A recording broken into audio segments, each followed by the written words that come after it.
Some could say abstract, some could say shit. But you've got to draw a portrait. Of who? Of me. Of you? And I'm going to draw one of you. Congratulations, both. Nice to meet you. Nice to meet you. Thank you. Why did you watch it? Yeah, I did. How much did you see? I've seen 3 episodes. Have you been paid to say that? Yes, a lot believe of money. him? I do believe him. Yeah. So yeah, I actually, don't know where it goes later, but I'm hoping it goes somewhere interesting. Us too. So do we. But today we've got a fun concept with you. For you. So there's some pads there, one for each of you. What you're going to be doing is drawing portraits of each other. Oh, I love it. Yeah. Wow. You've obviously heard of my impressive art skills. Yes, I have. Have you? This is like a bit like Eamon Andrews. This is your life. Wait, there are pre-existing. There are pre-existing. These are really good. Yeah, those are gorgeous. These are really good. I'm no Henry pressure. Henry Sourdough. Jordan and Henry from Big Brother did these. Wow.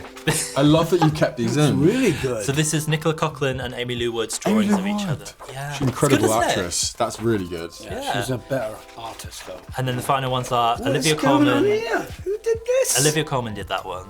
And this one? And Jessie Buckley did that one. So icons. I Of don't All know. right, Jessie. Yeah, what are your all thoughts? rounder she is. This is She's a great actress. this is very Olivia Colman. sort of what would you abstract? almost, Yes, you'd a say. little bit. Yeah. So No, Olivia actually did look like that on the day. Oh, she did. Just draped in. Some could say abstract, some could say shit. But it depends on your outlook. It's all very subjective art. They are isn't it? both icons Very of the industry. subjective. They are both so icons. true. How dare you? And there are pens as well. Right. Please do we use get as much as- pens? You do. Yeah, I don't know how else. What colour do you want? Well, I'm going to change colours as we go, and I assume we're going to be answering I'm going questions. to also ask you questions. Yeah. So Okay. there's a bit of We have to. multitasking. Oh, that's not Yeah, gonna be I good, know. is it? We can do it, Tony. My first question, while we're While feel we're free to starting, jump in. you are ginger, so I guess red is appropriate. Who did you get? Is could you please summarise the series for me? Well, it's about a lady called Mary Villiers and her son George, and they've fallen on hard times. His father, her husband, has passed away, and they're sort of destitute financially. So basically, I'm going to start that again because that's awful. See, it's going to be hard to answer a question. We can multitask, and basically, Mary Villiers, who Julianne plays, takes it upon herself to she's a very wise, very canny woman, and she is not devious, but she's very strong-willed, and she basically puts this young man into King James's court, and they slowly but surely make their way up the echelons of society, and until I make him a duke and I make her a duchess, which if you're not actually part of the aristocracy or the royal or a monarchy, that should not happen. But I broke protocol because, Why did you because I break? liked you so much. Why exactly? Anyway, is that what your head looks like? I hope so. And the series is very dramatic, but it's also sort of raunchy and funny, but it's also based in truth, right? Because Yes. James and George, they're sort of this landmark LGBTQ couple, I suppose, in history. Yeah. How important was it for you guys to tell this story? I just think actually, given we feel like we're very progressive as a society, and we still have a long ways to go, but I think especially in our industry, we consider ourselves very liberal, and I think actually it was very interesting looking back in time and seeing, in Jacobean England, in France, how sexually fluid these people were, the sort of connectivity between them, I think was really interesting. So I think there's almost like, there's something to learn from previous generations in a way. Plus, these guys were more than just, it was a very, they cared about each other deeply as well. Well, I cared about you, I don't know if you cared about me. I don't know if you care about me so much with how the drawing's going so far. Stop it. You can't Well, this start is again. actually quite Yeah, good. eyes on yours. I don't know. You've got nice lips, haven't you? I'm butchering your lips right now. That's the one thing you can't butcher, otherwise people will No, people will come like for you. it. Powers that be. Yeah. It's true. It's They true. will. Obviously, Nicholas, you've taken on a lot of sort of gay roles. Like, how do you choose your roles, and what maybe sort of attracts you to to roles that are rooted in queerness? Yeah, I have so many friends within the community, and I know so many of them didn't feel like they had these stories growing up. And you know, you look at a show like this is so different to like Red, White and Royal Blue, for example, which I know so many of my gay friends were like, wow, to have something cheesy and broad and like wholesome is like really, really important. And I think the resonance of that means a lot to me. But also I think with all of these characters, the thing that I find really intriguing as an actor is that underbelly of vulnerability and having to hide oneself. And you know, I'm very interested in identity, and you know, George is very different in a way, because you know, his sex and his sexuality is his power in a way. There's no door that he can't walk through.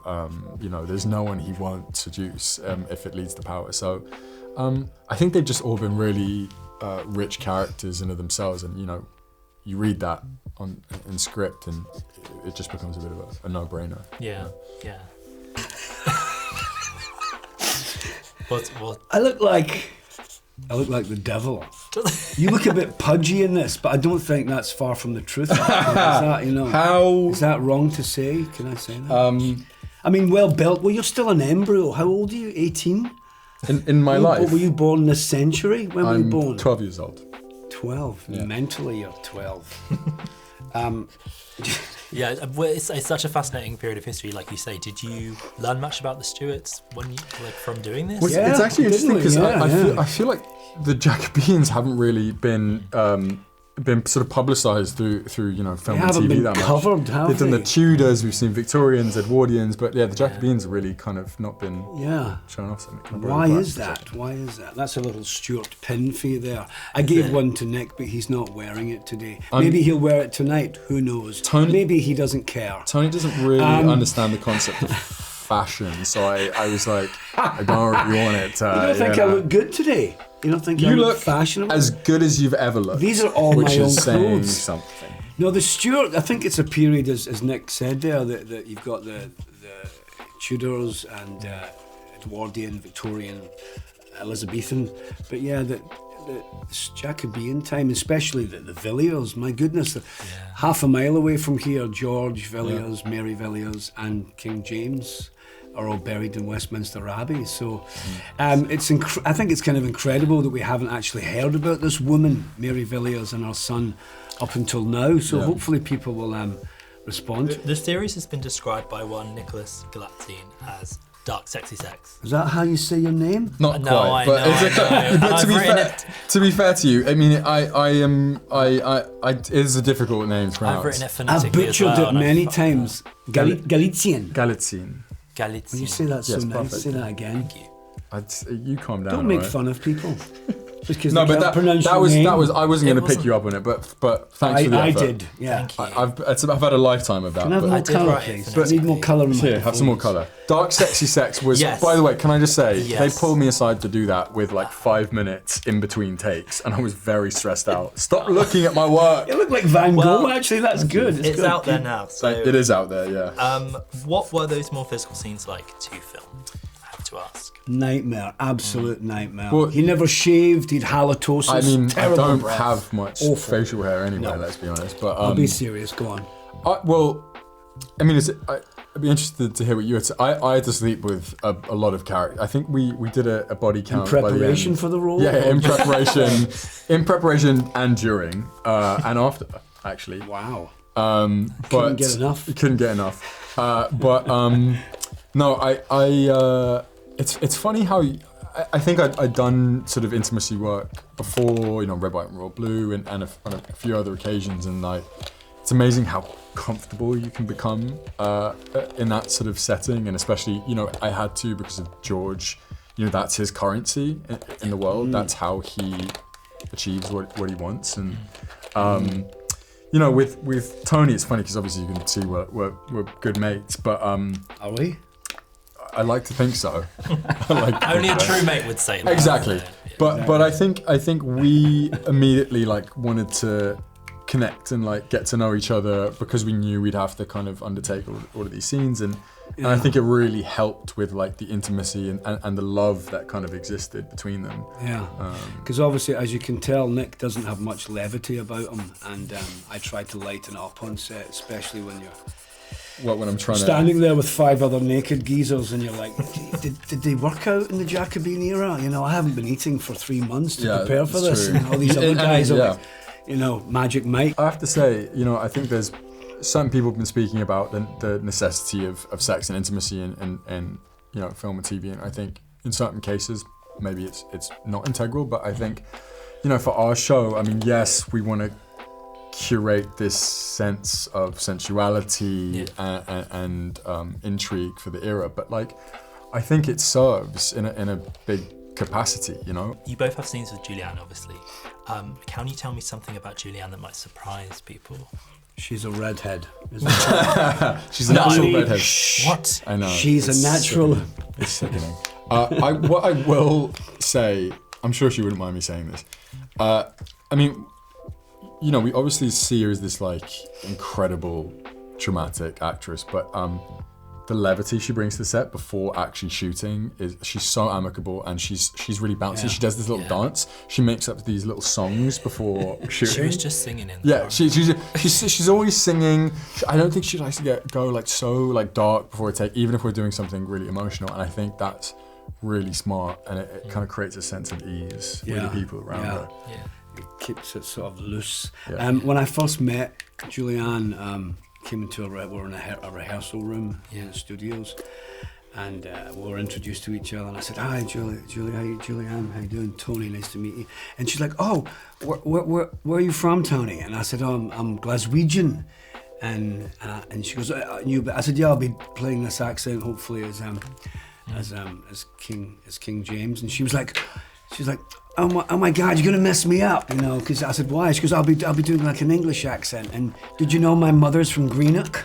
You know? And I was like, yeah, I heard about that. You know, her mother's from a wee town called Greenock, just outside Glasgow. You know. So that's so cool. I don't think I did mess her up because she nailed it. You know. Yeah, really strong. Wow. I think we have to wrap, so would you be able to do some sort of grand unveiling for us of these? Yes. I think you should go first, because that isn't an absolute atrocity. So this is meant to be Nick Galitzine. Just say Nick. This is Nick who plays George, okay? Here we go. It's the reason I played Van Gogh. Oh, wow. Now, I don't understand how my face reached such sort of ballooning size. Because I like to think that, you know, I've got a decent but there's nothing wrong with that. That could have been you when you were younger, you know? It could have been, it wasn't. But right. Actually, you know what? Lips are you good. know Though. what? I think the lips are good. You yeah. know what?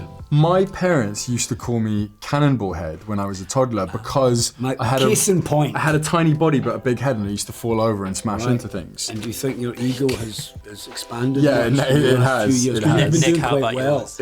Yeah, thank you. You're very grounded. You're Thank very you. salt of the earth. I appreciate That's what I say that. about you. I am. The lips are pretty amazing. Yes, they were. Let's see. And this is my this is great. image of Tony. Wow. This is. It looks like Van Gogh, actually. Yeah, I wish I would have had some orange because he is very fucking ginger. What do you mean? What is that? So I think you've got it. I try to combine the red and the yellow to create your essence. Good. It's very good. Thank you for the eyebrows. But I've got a shifty look on. I love the way I'm sort of looking over. Yeah. You're looking at me. Yeah. Actually, I really have to wrap there. Okay, I was like, You should not have done that. So much fun.